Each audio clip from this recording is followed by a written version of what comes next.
Standing in front of Bath Cathedral, do you think such a building could be heated by a heat pump? You're in for a surprise.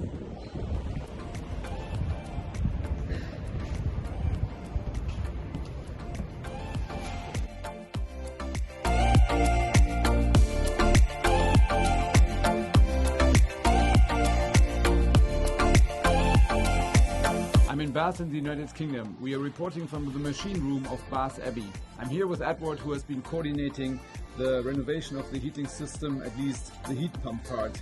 What was the story behind it, and how did you convince the decision makers that heat pumps were the proper solution for a heritage building? I think carbon was the main driver for the project. The Abbey was previously heated with coal. We're in the old coal storeroom here. It then moved to gas, and then the decision was made to look at low carbon heating options, of which the heat pumps we are here with today are that option of 200 kilowatts of base load to the Abbey. Are there any lessons learned for other operators of heritage buildings that we could give them as advice when they want to engage in their own personal energy transition?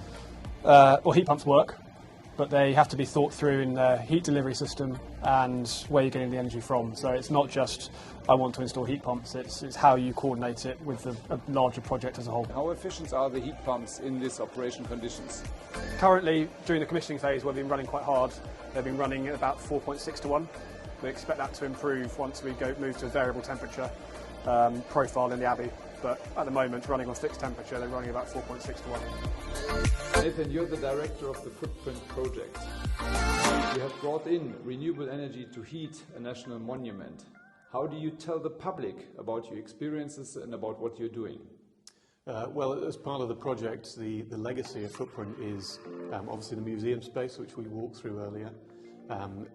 Within that space, we'll be telling people all about the history of the Abbey and a little bit about what we did through Footprint. So we will have interpretation, we'll have panelling where people can see all of the work. They'll see photographs from the Roman drain.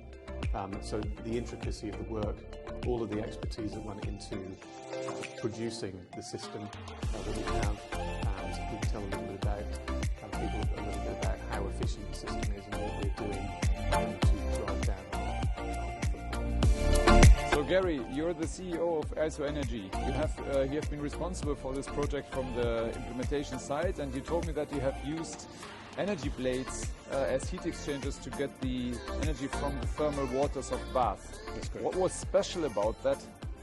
I think this is a world first for us with regards to the environment that the energy blades are in inside the Roman drain. Obviously, over 2,000 years old. The high sulfur content meant that the design had to be a marine grade stainless steel 316 material, which has never been done before, and the scale of the energy blades was reduced to fit inside the manhole to go down inside the drain. So there's 10 energy blades in series that are installed down there, and from a installation point of view, it was a real challenge, a real world first.